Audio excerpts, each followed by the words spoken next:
मुआशरे में अदम बर्दाश्त, बेरोजगारी, घरेलू झगड़ों ने खानदानी निज़ाम को बुरी तरह से तबाह किया है और यही एक वजह शायद हमें मालूम होती है जिसकी वजह से हमारी सोसाइटी में इस वक्त डिवोर्स रेट भी बहुत ज़्यादा हो चुका है, उसकी परसेंटेज काफ़ी हद तक बढ़ चुकी है। इस पर मजीद बात करने के लिए इस वक्त हमें ज्वाइन किया डॉक्टर जावेद इकबाल साहब ने। डॉक्टर साहब अस्सलाम वालेकुम एंड गुड मॉर्निंग। वालेकुम अस्सलाम रहमतुल्लाह। कैसे हैं डॉक्टर साहब आप? अल्हम्दुलिल्लाह बेटा। सबसे पहले तो उसकी वजूहात बताइएगा कि हमारी सोसाइटी में अदम बर्दाश्त भी बढ़ चुकी है, लेकिन उसके अलावा भी आई एम श्योर कि काफ़ी सारे फैक्टर्स होंगे। If you can please talk about those factors की जिनकी वजह से तलाक की शरह में इजाफा हुआ है। अदम बर्दाश्त वाली बात तो बिल्कुल दुरुस्त है, लेकिन तलाक वाले मामले में सबसे अहम फैक्टर ये है कि अब हमारी जो बच्चियां हैं वो अवेयर ज्यादा हो गई हैं, वो पढ़ी लिखी ज्यादा हो गई हैं, उनको अपने हुकूक का पता चलना शुरू हो गया है। एक जमाने में बहुत मशहूर था, ये कहा जाता था कि बेटी तुम्हारी हम शादी कर रहे हैं, जिस घर के अंदर तुम्हारी डोली जा रही है ना, वहां से तुम्हारा जनाजा आना चाहिए। यानी उसको ये कहा जाता था कि भाई तुमने हर चीज बर्दाश्त करनी है और हर सूरत अपने घर को बचा के रखना है। इसमें कोई शक नहीं कि हमें अपने बच्चों को ये तरबियत देनी चाहिए कि छोटे छोटे मैटर्स में ईगो को इशू ना बनाया जाए, लेकिन एक लिमिट होती है, जिस लिमिट को जब क्रॉस कर दिया जाए तो उसमें बच्चियों को एहसास हो गया है कि भाई क्यों मेरा जनाजा वहां से आए, जब मेरे पास एक और मैं एम्पावर्ड हूं और मैं अपने रोजगार के लिए डिपेंडेंट नहीं हूं, तो मुझे क्यों एक ऐसे शख्स के साथ या ऐसी जगह पर रखा जाए जो कि मेरे लिए मुनासिब नहीं है। तो इसके जहां कुछ नेगेटिव यानी इसके इम्पैक्ट्स हैं, जिसमें यह है कि छोटी छोटी बात लोग बर्दाश्त नहीं करते, टॉलरेट नहीं करते, खानदानी रिस्पॉन्सिबिलिटीज को संभालने की ना लड़के को तरबियत होती है ना लड़की को तरबियत होती है। वहां इसका एक पॉजिटिव एस्पेक्ट ये भी है कि जो बेजोड़ की शादियां हैं, जो जबरदस्ती के बंधन हैं और जिसमें अपनी जिंदगी को सही तरीके से वो बंदा नहीं गुजार सकता, तो उसमें एक इख्तियार अल्लाह ताला ने दिया हुआ है कि उसको ब्रेक किया जाए। तो इसके ये दोनों एस्पेक्ट हैं। अच्छा डॉक्टर साहब, यहाँ पे मैं एक सवाल पूछना चाहता हूँ। बहुत सारे ऐसे मिसालें हमारे सामने आती हैं जिन ख़वातीन के ऊपर तशद्दुद होता है उनके घर में और कंटिन्यूसली होता है और वो उसको बर्दाश्त करती हैं ये समझ के कि ये शायद खुदा की तरफ से हमारा एक इम्तिहान है और शायद हमने अपने घर को बचाने के लिए बहुत से सैक्रिफाइसेस करने, क्योंकि हमसे पहले भी बहुत लोगों ने सैक्रिफाइस किए हैं और कंटिन्यूसली जो है वो इस टॉर्चर से, अब्यूज़ से वो गुजरती हैं। उनको क्या करना चाहिए? देखिए, उसके लिए सबसे अहम बात तो ये है वालिदैन को समझने की कि हम अपनी बच्चियों को एम्पावर करें। एम्पावर करने के दो एस्पेक्ट हैं। पहली बात यह है कि उनके अंदर रोजगार का पोटेंशियल होना चाहिए।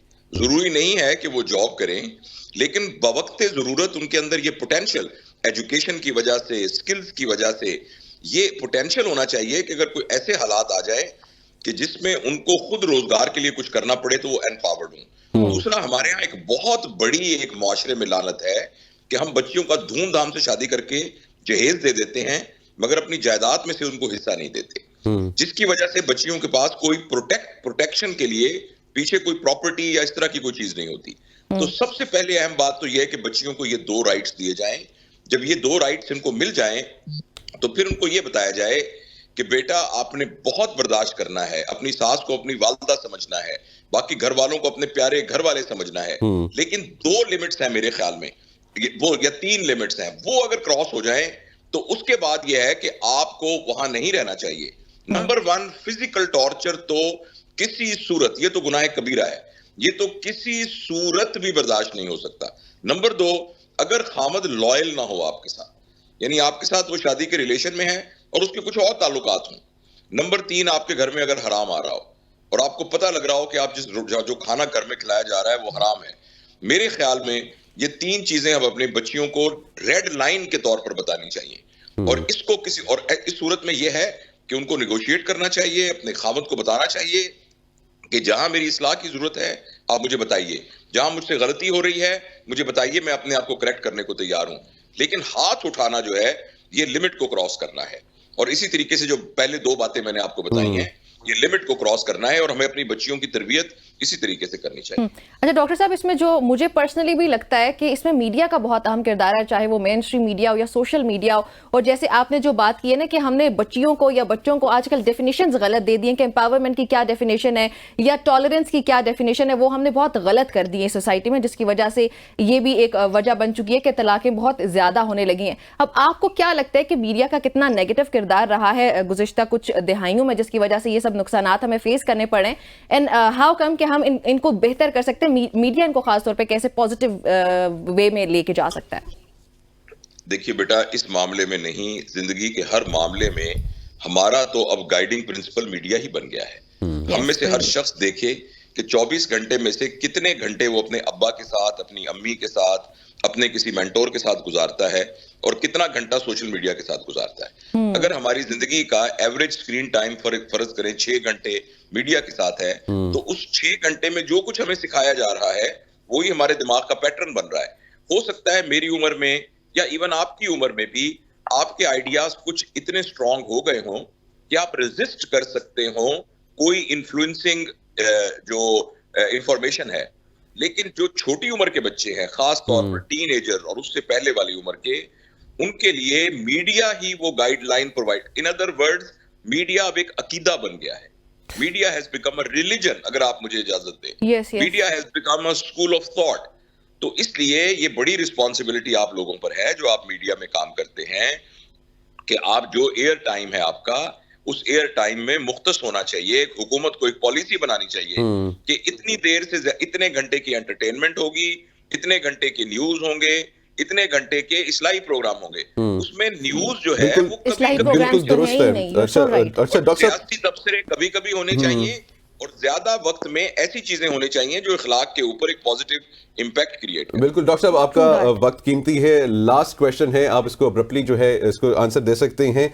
और सर ये एक जो है कुछ औरतें हैं जो कि अगेन मैं ये इसको पीछे लेके जाऊंगा कि वो अब्यूज़ बर्दाश्त करती हैं, टॉर्चर जो है वो बर्दाश्त करती हैं, फिजिकल अब्यूज़ बर्दाश्त करती हैं, और उस रिश्ते में रिस्पेक्ट भी नहीं होती, गालम गलोच होती है, तजलील होती है।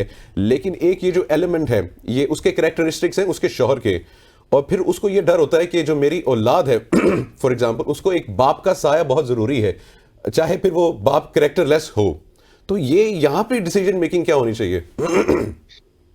बस देखिए बेटा, इसकी तो इलाज जो है प्रिवेंटिव है। हमारे मुआशरे में सारा ओनस हम औरतों पर डाल देते हैं कि बर्दाश्त भी आपने करना है और निभाना भी आपने है, रिश्ते को आपने जोड़ के रखना है। बाज केसेस में खवातीन का कसूर होता होगा, बाज औकात वो रिस्पॉन्सिबल होती होंगी घर की इंटीग्रिटी को ना मेंटेन करने की, लेकिन प्राइमरीली ये रिस्पॉन्सिबिलिटी मेल की है। तो लिहाजा हमारे मुआशरे में जो लड़कों की तरबियत है वो लड़कियों से भी ज्यादा जरूरी है घर को बचाने के लिए। क्योंकि हमारे दीन ने, हमारे मुआशरे में मर्द को कव्वामून अलैन निसा कहा है, मर्दों के ऊपर एक हाकिम के तौर पे कहा है।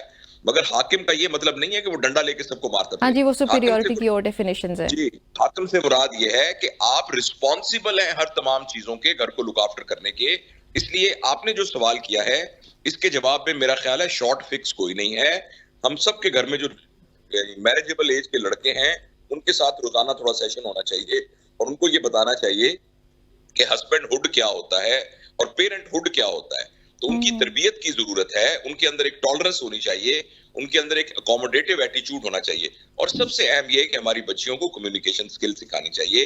जब उनके ऊपर जुल्म होता है तो वो जनरल एटीट्यूड उनका ये होता है कि पंजाबी में कहते हैं रुस जाती हैं, वो नाराज हो जाती हैं, वो चुप हो जाती हैं। उसकी बजाय उनको कम्युनिकेट करना चाहिए, उनको ये स्किल सिखानी चाहिए कि वो अपने हस्बैंड के साथ बैठकर बात कर सके कि देखिए आपने ये जो मुझे मारा है तो इस सिलसिले में मेरी बहुत इंसल्ट हुई है और मैं आपसे बात करना चाहती हूँ कि मुझे बताइए कि वो कौन से फैक्टर थे कि आपको ये करना पड़ा। लेकिन इसके लिए ये इतना आसान नहीं है। इसके लिए बचपन से ही हमें उन बच्चियों को एम्पावर, देखिए आखिर में मैं आपको बताऊं एम्पावर क्या कहते हैं ना, वुमन एम्पावरमेंट। वुमन एम्पावरमेंट का मतलब ये नहीं है कि औरत मर्दों की तरह होने लग जाए, जैसे कपड़े मर्द पहनते हैं, जैसे होली है वो। एम्पावरमेंट का मतलब है कि घर के फैसलों में औरत के फैसले की अहमियत हो। जो घर के डिसीजंस हो रहे हैं उन डिसीजन में जितना मर्द अपने वेट डालता है तो औरत का फैसला भी उतना ही माना जाता हो। इसका नाम है वुमेन एम्पावरमेंट। और वुमेन एम्पावरमेंट के लिए शुरू से बचपन से ही बच्चियों पर भी तरबियत करने की जरूरत है और लड़कों की भी तरबियत करने की जरूरत है। बिल्कुल ऐसा बिल्कुल ही है। True that. और ये जो कम्युनिकेशन स्किल्स वाली बात है, दैट इज़ वेरी इंपॉर्टेंट कि कम्युनिकेशन स्किल्स खास तौर पर लड़कियों को सिखानी चाहिए कि उनको अपना कोई भी प्रॉब्लम है कम्युनिकेट करना आना चाहिए उनके हस्बैंड के साथ या बेशक उसके इन लॉज हैं उनके साथ।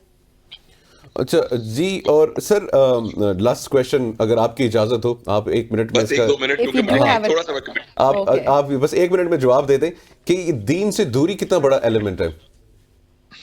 ये तो एक बुनियादी वो है ना, साया है जो कि हमें हर चीज से प्रोटेक्ट करता है। ये तो वो बुनियादी साया है। और दीन से मुराद कॉस्मेटिक दीन नहीं, सिर्फ ये नहीं कि हमारा हुलिया और हमारे रिचुअल्स जो हैं, दीन से मुराद एक दीनी मिजाज है। यस और दीनी मिजाज जो है वो सादगी है, अकोमोडेशन है, खुश इखलाकी है, तहजीब है, ये है दीनी मिजाज। हम जब कहते हैं ये शख्स बहुत दीनी है, तो उसका मतलब ये होता है कि वो रिचुअलिस्टिकली दीन को फॉलो करता है, या उसका हुलिया जो है वो दीनी हुलिया लगता है, उसके लिबास की तरह। दीन से मुराद ये कि आपका रवैया नबवी रवैया हो जाए, और नबवी रवैया है टॉलरेंस का, और एक तहजीब का, और एक शाइस्तगी का, तो एक सखावत का, एक रहम का, ये वाला रवैया। तो इसलिए दीन से सही दीन की समझ होना, और वो तभी मुमकिन होगी कि हमारे घरों के अंदर कुरान का फहम अरबी जबान के जरिए से हम सबको उसका फहम हो। कुरान को डायरेक्टली हम अंडरस्टैंड करने की कोशिश करें, तो ये जो हमारे ज़हन के अंदर मजहब को जब इख्तियार भी करें, तो हमें एक एहसास कमतरी भी होता है कि शायद मगरबी उलूम जो हैं वो बहुत सुपीरियर हैं, और ये शायद एक तरह का पुराना दकियानुसी इल्म है।